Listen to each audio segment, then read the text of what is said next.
পৃথিবীর সপ্তম আশ্চর্যের মধ্যে একটি হলো তাজমহল। প্রায় ৩৯২ বছরের পুরনো এই অকল্পনীয় সৌন্দর্যের জন্য সারা বিশ্ব থেকে প্রায় ৮০ লক্ষ পর্যটক তাজমহল দেখতে আসেন। কিন্তু তাজমহলের এই অসম্ভব সৌন্দর্যের পিছনেও লুকিয়ে আছে কিছু লোমহর্ষক রহস্য।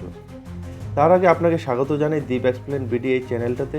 চ্যানেলে নতুন হলে অবশ্যই চ্যানেলটিতে সাবস্ক্রাইব করবেন এবং পাশে থাকা বেল আইকনটিতে অবশ্যই প্রেস করুন। তাজমহল নিয়ে বহু অমীমাংসিত রহস্য রয়েছে, তার মধ্যে প্রধান প্রধান কয়েকটি আপনাদের মধ্যে তুলে ধরলাম। তাজমহল থেকে আগ্রা ফুট পর্যন্ত একটি রহস্যময় সুড়ঙ্গ রয়েছে।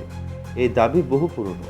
বলা হয় সম্রাট শাহজাহান যখন জেলে বন্দী ছিলেন তখন তার মেয়ের সাহায্যে তিনি তাজমহলে আসতেন এই সুড়ঙ্গের মাধ্যমে।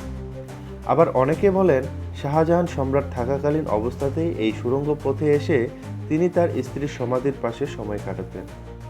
তাজমহলের এই সৌন্দর্যের পিছনে লুকিয়ে আছে এই স্রষ্টার বলিদান। যিনি এই তাজমহলের নকশা করেছিলেন তাকে অন্ধ করে দেওয়া হয় আর শ্রমিকদের হাত কেটে দেওয়া হয়। এই জন্যই তাজমহলের ছাদে একটি বড় অংশ ফাঁকা রয়েছে। শ্রমিকরা ক্ষুব্ধ হয়ে নিখুঁত কারিগরিতে একটি খুঁত রেখেছিলেন সম্রাটের দম্ভকে প্রতিহিত করার জন্য। তাজমহলের ভিতরে ঢুকলে দেখা যায় মমতাজের সমাধি।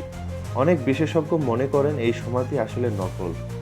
এর নিচে আন্ডারগ্রাউন্ড রুমে আরও একটি সমাধি রয়েছে যা লোকচক্ষুর আড়ালে রাখা হয়েছে। তাজমহল ভালোবাসার নিদর্শন হলেও মমতাজ কিন্তু শাহজাহানের দ্বিতীয় স্ত্রী ছিলেন এবং এর পরেও তিনি বহুবিবাহ করেন। মমতাজ তার চতুর্থতম সন্তান জন্ম দিতে গিয়ে মারা যান।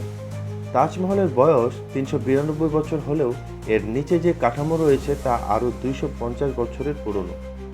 অনেকে মনে করেন এখানে কোনো হিন্দু দেবদেবীর মন্দির ছিল, তবে এর কোনো প্রমাণ পাওয়া যায়নি।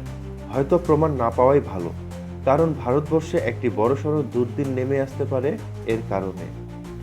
রহস্য তো বহুদিন ধরেই জানা বাজছে, কিন্তু এখন আপনাকে এমন কিছু কথা বলবো যা শুনলে আপনি একদিন হলেও তাজমহল দেখতে আসবেন।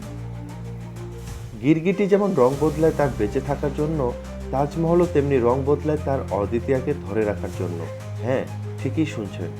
দিনের আলোয় তাজমহল সাদা দেখালেও সূর্যোদয়ের সময় এর রং থাকে গোলাপি, আর সূর্যাস্তের সময় এর রং হয়ে যায় হালকা লালচে, আর পূর্ণিমা রাতে এর রং হয়ে যায় রূপালী রঙের। তাজমহলের ফাটক দিয়ে যখন আপনি ভিতরে ঢুকবেন তখন যত এর কাছে যাবেন তত এটিকে দূরে বলে মনে হবে, আর যত এর থেকে দূরে যাবেন তত এটিকে কাছে বলে মনে হবে। ৪০০ বছর আগে মুঘল সম্রাট শাহজাহান তখনকার দিনে প্রায় ৩ কোটি টাকা খরচ করে এই তাজমহল তৈরি করেন। বর্তমান বাজারে যার মূল্য রয়েছে ১৫,০০০ কোটি টাকা। এই মহল মুঘল সাম্রাজ্যের আর্থিক অবনতির জন্য অন্যতম কারণ হয়ে ওঠে। তাজমহলের এই সৌন্দর্যের জন্য ২২,০০০ শ্রমিক ২৩ বছর ধরে নিরন্তর পরিশ্রম করেছেন।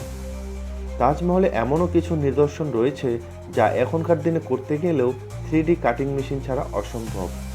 সম্রাট শাহজাহানের ছেলে অরঙ্গজেব যদি শাহজাহানকে বন্দী না করতেন তাহলে তাজমহলের মতো আরও একটি কালো রঙের তাজমহল দেখার সৌভাগ্য হয়তো আমাদের হতো। শাহজাহান চেয়েছিলেন তাজমহলের মতো দেখতে আরও একটি কালো রঙের তাজমহল তার পাশে তৈরি করতে, কিন্তু তা সম্ভব হয়ে ওঠেনি। ব্রিটিশরা শুধুমাত্র ভারতবর্ষকে শাসনই করেনি, লুটপাটও করেছে, আর তা থেকে বাদ পড়েনি তাজমহলের মহামূল্যবান রত্ন। ১৮৫৭ সালে সিপাহী বিদ্রোহের সময় ইংরেজরা বিদেশে চালান করে দেয় তাজমহলের বহু মূল্যবান রত্ন। ইংরেজরা চলে গেলেও সেই লুটপাট এখনও চলছে, আর এই লুটপাটগুলো চালাচ্ছে কিছু নিম্ন মস্তিষ্কের পর্যটক যারা তাজমহলের দেওয়াল থেকে তার কারুকার্যগুলোকে তুলে বাড়িতে নিয়ে যান। তৎকালীন মানুষের চিন্তাগুলো যে কত সুদূর প্রসারী ছিল তা তাজমহলের চারপাশের গম্বুজ দেখলেই বোঝা যায়। 4টি গম্বুজ এমনভাবে তৈরি করা হয় যে ভূমিকম্প হলো সেই গম্বুজগুলো বাইরের দিকে পড়বে, ভিতরের সৌধকে কোনো রকম ক্ষতি করবে না। কিন্তু দুঃখের বিষয় হলো শত বছরের পুরনো এই সৌধ প্রকৃতির রসে এখন তার জেল্লা হারাচ্ছে। দিল্লির আবহাওয়া এই সৌধমহলকে কোথাও যেন একটি ফিকে করে দিচ্ছে। তা আপনি কি কখনো তাজমহল ঘুরতে গেছেন নাকি ঘুরতে যাবেন? আমাকে অবশ্যই কমেন্ট বক্সে জানান। দেখা হবে পরের কোনো ভিডিওতে। ততদিন ভালো থাকবেন, সুস্থ থাকবেন। ধন্যবাদ।